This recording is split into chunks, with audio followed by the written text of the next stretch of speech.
Good morning students, मैं संदीप शर्मा अपने YouTube channel विजय Lakshmi academy में आपका फिर से स्वागत करता हूं, जिसका प्राइम फोकस है pure teaching nothing else. Students, जैसा कि मैं ये पूरी सीरीज चल रही है कि जो बच्चे सिलेक्टेड हुए हैं मेरे माध्यम से कहीं ना कहीं उनके साथ मेरा इंटरेक्शन हो रहा है। और मैं सच कहूं तो इस वर्चुअल दुनिया में जिसको आप यूट्यूब का नाम दे रहे हैं, उसमें स्पेशली ये आपके लिए सौगात है कि ये बच्चे जो कठिन तपस्या से तप के कुंदन बने हैं, उनसे आपका इंटरेक्शन हो रहा है और उन्होंने लाइफ में क्या क्या हर्डल्स को पार करते हुए इस परचम को लहराया है।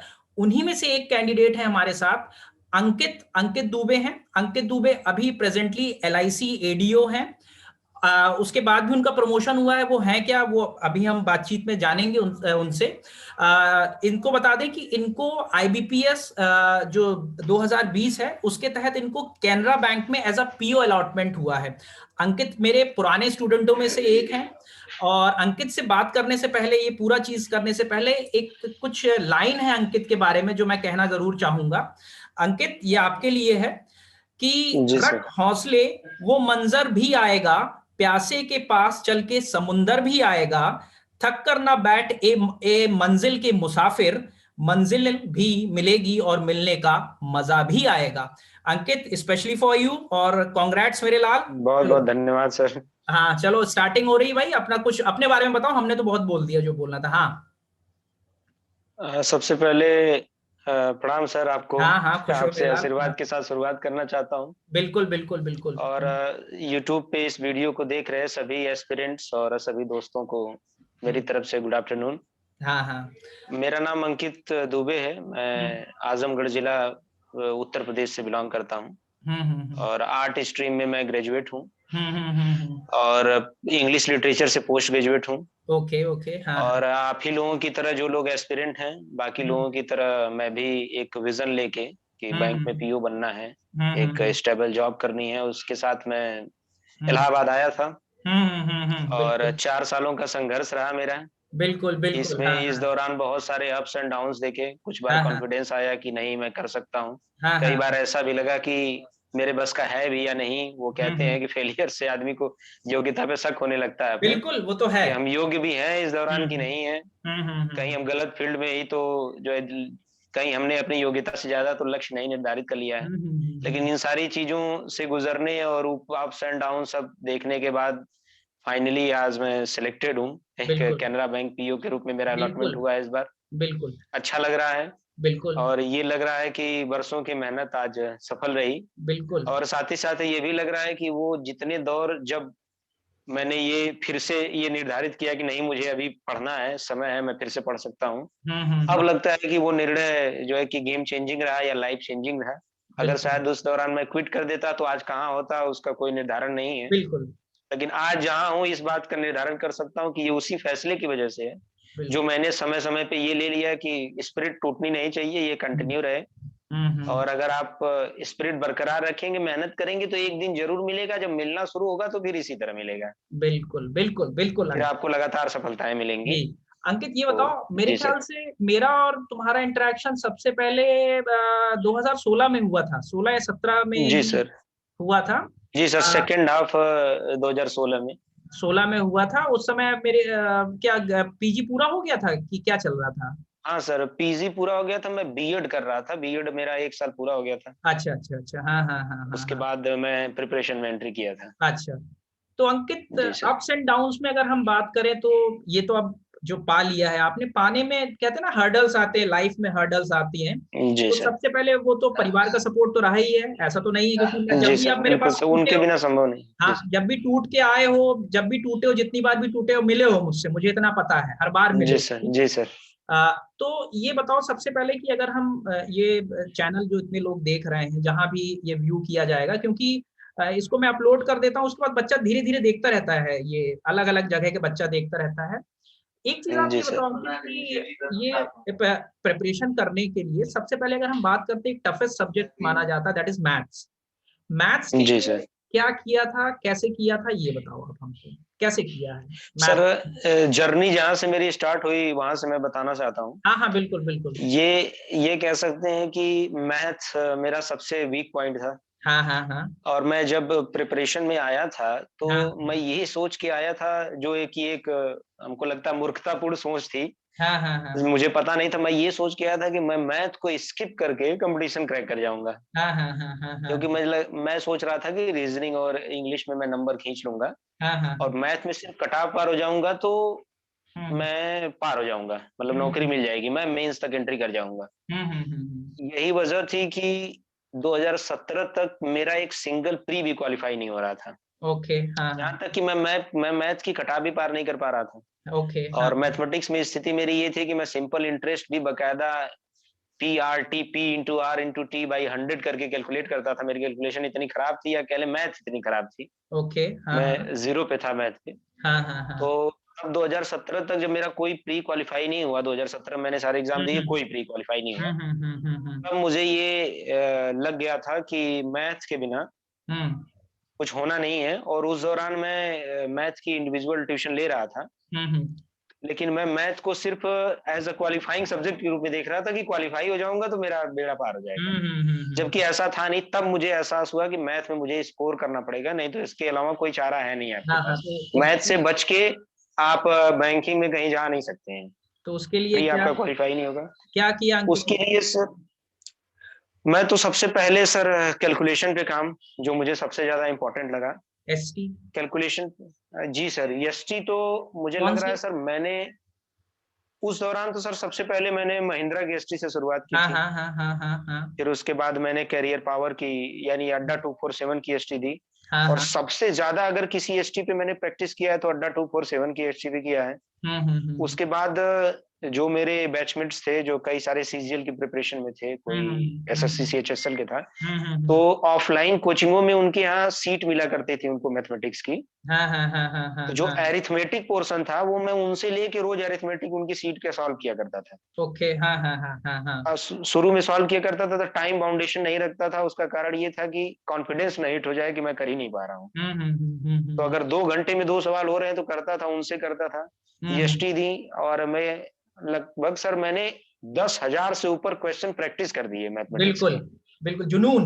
और सर मैं उस समय सर मैं 6-6 घंटे तो सिर्फ मैथ लगाता था। हाँ हाँ हाँ हाँ एक किताब खरीद के ले आता था, वो 1.5 महीने में खत्म। फिर एक हम्म। किताब खरीद के ले आता था, फिर 2 महीने में खत्म। बीएससी पब्लिकेशन से लेके सर हम्म। हमको यहाँ तक कि सर जो लास्ट स्टेज मेरा मैथमेटिक्स की बुक सॉल्व करने का रहा, वो सर्वेश कुमार वर्मा की एक क्वांटम कैट आती है। हाँ हाँ हाँ हाँ हाँ हाँ हाँ कैट के लिए उनकी मैथमेटिक्स आती है, अरिथमेटिक की बुक हम्म आती है कैट के लिए। तो वो हम्म। तक जब वहां तक मैंने सॉल्व करना शुरू किया तब सर जो है कि लेवल ये पहुंचा कि मैं 25 के आसपास स्कोर करता था, 25, 26, 27 गुड मैथ गुड में। गुड हाँ तो सर मैं सबसे पहले तो यही कहना चाहूंगा कि कैलकुलेशन पे काम करे लोग। हम्म कैलकुलेशन के बिना अरिथमेटिक में कुछ है नहीं सर। हम्म अगर आपके पास कॉन्सेप्ट भी तगड़े हैं तो जो टाइमर चलता रहता है, रिवर्स टाइमर जिसको कहते हैं एग्जाम में, कि रिवर्स टाइमर चलता रहता है, वो कॉन्सेप्ट आपका तभी इंप्लीमेंट होगा जब आपके पास कैलकुलेशन बहुत तेज होगी आपकी। बिल्कुल बिल्कुल अगर आप चीजों को जल्दी कैलकुलेट नहीं कर पाएंगे तो कॉन्सेप्ट धरा का धरा रह जाएगा और हम्म समय खत्म हो जाएगा और आप मुश्किल से 8, 10 या 11 क्वेश्चन कर पाएंगे मैथमेटिक्स में। ओके तो उससे आप पार नहीं होंगे। पार होना है तो कैलकुलेशन पे काम सबसे पहले करिए। ठीक है। जी सर। अगर अंकित बात करते हैं मैथ्स के बाद हो गया रीजनिंग रीजनिंग के लिए क्या स्टेप क्या क्या स्ट्रैटेजी रही थी ये बताओ आप बच्चों के सर रीजनिंग के लिए तो सर मैं सजेस्ट करूंगा कि सर हमको लगता है कि सारे बच्चों का कुछ ना कुछ स्ट्रांग पॉइंट होता है रीजनिंग का। हम्म। लकीली या जैसे भी थोड़ा स्ट्रेंज है, लेकिन मेरा स्ट्रांग पॉइंट पजल रहा था हमेशा से। हाँ हाँ हाँ हाँ हाँ हाँ तो हाँ मैं ये मानता हूं कि अगर जो आपका स्ट्रांग पॉइंट है उसमें तो नंबर नहीं छूटने चाहिए आपके। जहां आप मजबूत हैं अगर वहां भी आप बेहतर न कर पाए तो आपके लिए मुसीबत खड़ी हो सकती है। कम से कम जहां स्ट्रांग है वहां तो पूरे नंबर ले लीजिए। बाकी सर रीजनिंग में कुछ ऐसे टॉपिक्स हैं जो अब के कंपटीशन के लेवल को देखते हुए ये कहा जा सकता है कि मुफ्त का नंबर है ये। तो उसको तो ले ही लेना चाहिए। जैसे सर प्री में 5 नंबर की इनइक्वालिटी आती है। हाँ हाँ हाँ अगर इनइक्वालिटी सर मुझे लगता है कि अगर आप 800 से 7 या 800 अगर इनइक्वालिटी के क्वेश्चंस आप जो है कि प्रैक्टिस कर लें कम से कम। ये सर आपको लोगों के अमाउंट ज्यादा लग सकता है, लेकिन सर अगर आप देखें तो अगर एक दिन में अगर आप 10 इनइक्वालिटी के क्वेश्चन भी सॉल्व करते हैं तो वो तो काफी सर है। 2 महीने में ही तो 600 हो गए। बिल्कुल बिल्कुल हाँ अब सर तो अगर 1000 क्वेश्चन अगर आप इनइक्वालिटी की प्रैक्टिस कर चुके हैं, तो आपका ये लेवल फिर हो जाएगा कि आप 2 मिनट में 5 क्वेश्चन इनइक्वालिटी के आराम से बिना पेन चलाए कर सकते हैं। स्क्रीन पे देखें, ये कुछ ऐसे नंबर्स हैं जैसे डायरेक्शन एंड सेंस के 3-4 क्वेश्चन आते हैं और प्री में उसका लेवल बहुत कम होता है। ब्लड रिलेशन से 2-3 सवाल आते हैं, उसका भी लेवल बहुत कम होता है। बाकी अगर 4 पजल आ रही हैं तो 4 में से एक पजल ऐसी होती है जो 2 मिनट में ही सॉल्व की जा सकती है। ओके। दूसरी पजल है जो 5 मिनट में सॉल्व की जा सकती है। बाकी की 2 पजल्स हैं जो समय ले सकती हैं। अगर आप पजल में बहुत स्ट्रांग नहीं है तो मेरा सजेशन है कि उसको आप लास्ट में टच करिए। और सर अगर आप इजीली क्वेश्चन भी पिकअप कर लें तो आप 25 आराम से स्कोर कर सकते हैं रीजनिंग में। ओके। जी सर। और जो बच्चे बहुत ब्रिलियंट हैं और जो बहुत एवरेज हैं, उनके बीच में 5-6 नंबर का अंतर होता है बिल्कुल रीजनिंग में, एकदम क्योंकि ये 35 से जी एग्री। सर 35 से ज्यादा तो आप कर नहीं सकते। हाँ 35 ही हाँ क्वेश्चन है हाँ हाँ और एग्री। बहुत रेयर ही बच्चे ऐसे मिलेंगे जो पीयू में 35 में 35 स्कोर कर दें। बिल्कुल बिल्कुल हाँ हाँ हाँ। जो बहुत अच्छे हैं वो 30, 31, 32 रहते हैं और जो एवरेज है वो 25, 26 रहते हैं। बिल्कुल हाँ। तो प्री की मेरिट जुड़नी नहीं है, प्री आपको क्वालिफाई करना है। तो अगर आप इजीली भी पिकअप करेंगे तो 25 प्लस स्कोर कर सकते हैं, लेकिन स्ट्रेटजी आपकी सही होनी चाहिए। अब जो आपने निर्धारित किया वहां नंबर नहीं छूटने चाहिए आपके। अगर वहां छूट जाएंगे तो समस्या खड़ी हो सकती है। ओके अंकित, बाकी रीजनिंग में जितनी प्रैक्टिस, जी सर, जितना कहते हैं ना practice makes a man perfect, वही वाला है इसका। मैं परफेक्ट सर। आप रोज कम से कम 2-3 पजल तो पर डे सॉल्व करिए। इससे आपका कॉन्फिडेंस बढ़ेगा, फिर आपको पजल छूने में डर नहीं लगेगा। शुरू में मुझे डर लगता था, मैं सोचता था कि ये तो इतना लेंदी है कि इसमें हाथ लगाऊंगा। अनसर्टेनिटी हो जाती है सर बच्चों को कि अगर 5 मिनट खर्च कर दिए, लगा भी नहीं तो एक भी नंबर नहीं मिलेगा। चलिए पजल में ऐसा नहीं है कि एक क्वेश्चन लग गया सर तो बाकी 4 नहीं लगे, नहीं लगेगा तो 5 नहीं लगेगा। अंकित फिर जी सर। बात करते हैं, एक हर्डल आती है दैट इज कॉल्ड आंग्ल भाषा, इंग्लिश। उसके लिए मेरे ख्याल से U G R a sir. Post graduate in English ना, उस पीजी जी भी सर। किया ही जी हुआ है सर। इंग्लिश से।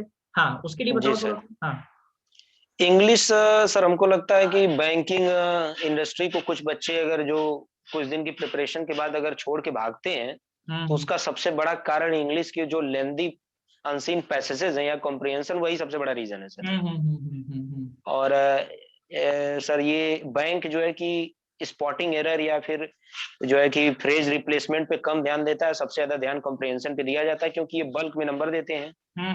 कॉम्प्रिहेंशन अच्छा है तो आप एक साथ तुरंत 12 नंबर ले सकते हैं, 10-12 नंबर। और अगर कॉम्प्रिहेंशन खराब है तो वो पूरे के पूरे 12 चले जाएंगे। और सर स्पॉटिंग एरर अगर 5 आती भी है तो कोई अगर बहुत अच्छा स्टूडेंट है इंग्लिश का, तो वो 4 क्वेश्चन अटेम्प्ट करता है या ब्रिलियंट है तो 5 में 5 सही करेगा।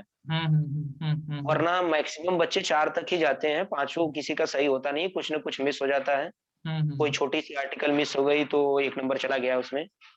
उसके लिए तो सर इंग्लिश की कोई बुक उसके या लिए सर मैं सजेस्ट बुक तो सर हमने ज्यादा नहीं पढ़ी, लेकिन सर 2013 से मैं इंग्लिश न्यूज़पेपर लगातार पढ़ रहा हूँ। कौन सा?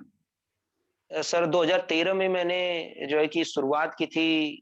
जो है कि उसके पहले सर मैं 11-12 में मैं पढ़ना शुरू किया था द पायनियर, एक न्यूज़पेपर आता है हाँ इंग्लिश हाँ का, हाँ हाँ हाँ हाँ। जो सबसे इजी लैंग्वेज होती है इंग्लिश न्यूज़पेपर की। पायनियर सबसे इजी है।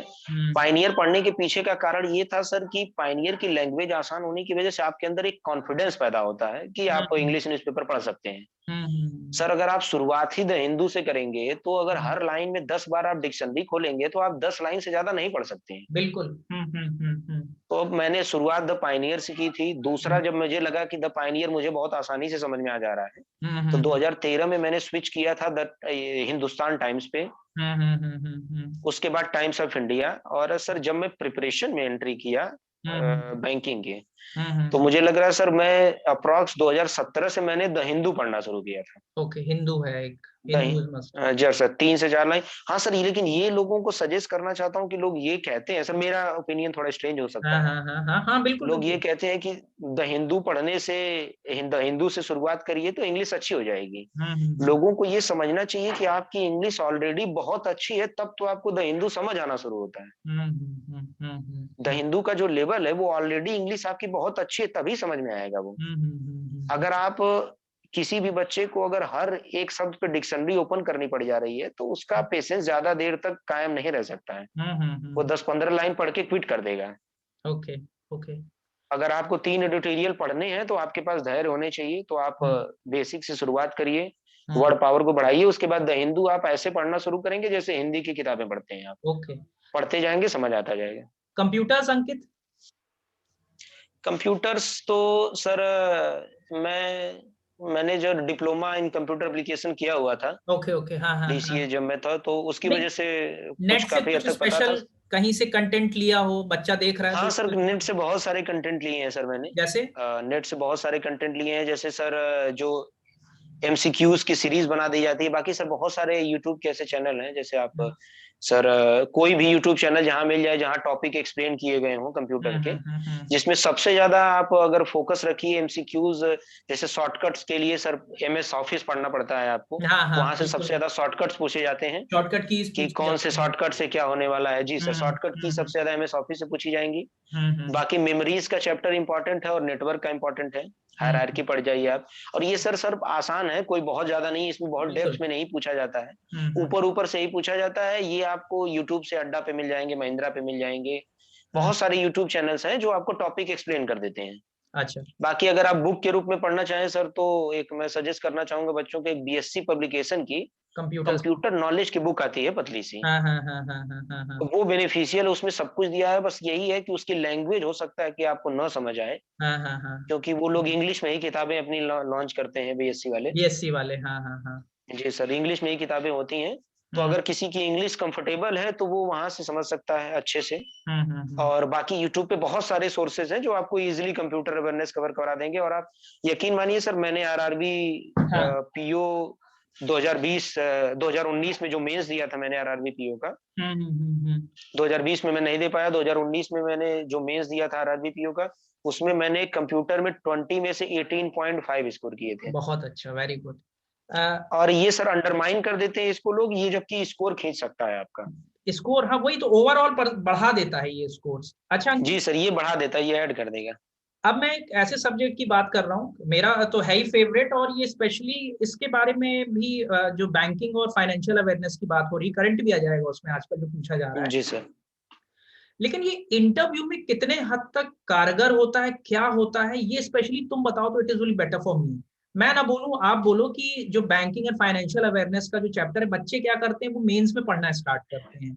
जी लेकिन सर। जी मुझे सर। जहां तक लगता है, एज पर माय एक्सपीरियंस, जो 10 साल का रह रहा, 10-12 साल का हो रहा है, कि बच्चे को, अगर बच्चा प्री से ही स्टार्ट कर रहा है डोज लेना, तो वो मेन, अगर वो पीओ के लिए कर रहा है, ऑफिसर जी रैंक के सर। लिए, तो वो बेहतर हो सकता है कि मेंस के बाद अगर इंटरव्यू में बहुत हेल्प करता है, अगर वो सीरियस है तो। आप बोलो जी अंकित, सर। वो बेहतर होगा मेरे लिए। हाँ अंकित। सर सबसे पहले तो एस्पिरेंट्स को मैं यही बताना चाहूंगा कि इसको अंडरमाइन मत करिए। बैंकिंग अवेयरनेस को लोग अंडरमाइन इसलिए कर देते हैं, बैंकिंग एस्पेक्ट्स को, क्योंकि उनको लगता है कि मेंस में ज्यादा क्वेश्चन पूछे नहीं जा रहे हैं हाँ इसके। हाँ हाँ हाँ हाँ जबकि सर इंटरव्यू में ये सबसे निर्णायक भूमिका, ये इंटरव्यू में आपसे ये कभी नहीं पूछा जाएगा कि कौन सा नेशनल पार्क कहाँ है हाँ हाँ या हाँ। कौन सी किताब किसने लॉन्च की, ये नहीं पूछा जाता। वो प्योर बैंकिंग नॉलेज चेक करते हैं आपका। और हम्म। बैंकिंग नॉलेज आपको तभी आएगा जब आप बैंकिंग एस्पेक्ट्स को बहुत डीपली आपने स्टडी किया हो। हाँ हाँ ये मेरा अनुभव रहा है, 2019 में भी मैं पीयू के इंटरव्यू में अपीयर हुआ था, हाँ हाँ हाँ हाँ तो उसमें बहुत डेप्थ पूछे गए थे। हाँ हाँ। अकाउंट्स के बीच में आपसे डिफरेंस पूछा जा सकता बिल्कुल, है हाँ हाँ कि बिल्कुल। आप अगर बैंक में है तो कौन सा अकाउंट खुलवाना पसंद करेंगे, क्यों करेंगे, किस हाँ। अकाउंट से बैंक को क्या फायदा होता है, एक। इंटरेस्ट रेट बढ़ने घटने का क्या बिल्कुल। जो इफेक्ट पड़ता है बैंक पे। तो ये हम्म। तभी आपको होगा जब आप पढ़ेंगे। और मैं कहता हूं कि सर, मैंने तो सर से ही पढ़ा है। हाँ हाँ, वो तो और सर अंकित हम लोगों ये। के हाँ बैंकिंग सेक्टर के फेवरेट रहे हैं। हाँ हाँ, नहीं अंकित। और सर की देन थी कि हम लोगों का इंटरेस्ट जो है कि गुड़ रहा बैंकिंग में, और हम लोग तभी जेआईबी देने के कॉन्फिडेंस में थे। बिल्कुल। ये लेवल हो गया ये। था हम लोगों का हाँ। कि हम लोग नहीं, प्रिपरेशन के दौरान ही सोच रहे थे कि इस बार जेआईबी क्रैक कर पीआईबी देंगे। कर दिया जाए। नहीं अंकित, ये भी मैंने देखा जी था सर। कि तुम्हारे में वो कीन इंटरेस्ट भी था, कि तुम आ आके क्वेश्चंस, मतलब कैसे हो रहा है सर, ये किताब पढ़ लें, कि principle and practice of banking हो गई, या सारी चीजें, जी मेरे ख्याल सर। से उस समय से ही तुम्हें नॉलेज थी कि बहुत तगड़ी हो गई थी नॉलेज इन सब चीजों की, कि जेआईबी क्या सीआईबी के लायक भी हो गए थे उसी समय तुम लोग जितने। हाँ सर, उस समय कॉन्फिडेंस आ गया। जी सर, कॉन्फिडेंस था, लेकिन एट लास्ट मतलब बच्चों से तो क्या कहना चाहोगे, स्पेशली बैंकिंग, क्योंकि अब ज्यादा इसको मत नहीं खींचेंगे इंटरव्यू को, ये जी स्पेशली सर। क्या कहना चाहोगे बैंकिंग के लिए या इंटरव्यू के लिए, क्या क्या करें वो, स्पेशली जो पीओ के लिए हैं, जो ऑफिसर्स बनना चाहते हैं बच्चे? सर पीयू के लिए सबसे पहले तो जो मैंने कुछ एस्पेक्ट्स बताए हैं, हाँ हाँ, वो तो है। सर वो कहते हैं practice makes a man perfect. हाँ हाँ, अगर वो मैं परफेक्ट नहीं तो एक्सीलेंस जरूर बना देता है। बिल्कुल बिल्कुल बिल्कुल। हाँ बाकी सर मैं बच्चों से यही करना चाहूंगा कि करंट अफेयर और बैंकिंग अवेयरनेस हाँ आप हाँ, डे वन से पढ़ना शुरू करिए, इसको बिल्कुल बिल्कुल अंडरमाइन मत करिएगा। बिल्कुल बिल्कुल। कई बार ऐसा आपको इसका अंतर पता चलेगा जब आपका इंटरव्यू का मार्क्स आएगा तब। हाँ हाँ। आप अगर मेंस में कम कट-ऑफ से थोड़े नंबर ऊपर हैं, अगर आप एक्सीलेंट है बैंकिंग अवेयरनेस में, तो आप यकीन मानिए आप 80 प्लस स्कोर कर सकते हैं और वो गेम बिल्कुल चेंजिंग हो सकता है। बिल्कुल बिल्कुल। अगर आपने 80 से ज़्यादा स्कोर कर दिए इंटरव्यू में, तो मेंस का नंबर फिर आपके लिए कम रिलेवेंट हो जाएगा। फिर हम्म। आपका सिलेक्शन 100% तय है। हम्म। और वो तभी होगा जब आपको बैंकिंग अवेयरनेस की गूढ़ नॉलेज होगी। तो हम्म। इसीलिए बैंकिंग अवेयरनेस डे वन से पढ़ना शुरू करिए, उसको हम्म बिल्कुल अंडरमाइन मत करिए। आप ये मत सोचिए हम्म, कि मेंस में नहीं पूछा जाएगा, इंटरव्यू में तो यही पूछा जाएगा आपसे। बिल्कुल इसके अलावा कुछ नहीं पूछा जाएगा। अगर आप इसकी अच्छी पकड़ है तो आगे जाके जीआईबी में आपके बहुत काम आने वाला है। बिल्कुल बिल्कुल बिल्कुल क्योंकि जीआईबी में तो सिर्फ यही पूछा जाएगा और कुछ बिल्कुल। नहीं पूछा जाएगा। जो प्रमोशनल तो इसको एग्जाम होता है। अंडरमाइन मत करिए जी, बिल्कुल। और लगे रहिए। ओके परसिस्टेंसी बहुत अनिवार्य है। ओके क्विट मत करिए। ओके। गिरिए उठिए फिर लगिए। बिल्कुल यकीन अंकित, मानिए नौकरी जरूर मिलेगी। बिल्कुल। Ji sir. Okay, thank you Ankit. मुश्किल है लेकिन असंभव नहीं सर। असंभव नहीं है। Thank you Ankit for giving your time, thank you और so much best of sir. Luck, best of luck future के लिए। और स्पेशली थैंक यू बच्चों सर, को, मार्गदर्शन बनाए रखिएगा सर, बिल्कुल आपकी बहुत बिल्कुल मेरे आवश्यकता है बच्चा हम मेरे लोगों को। लाल, बिल्कुल हमेशा है, बिल्कुल। Thank you thank you. जी सर। Thank you sir.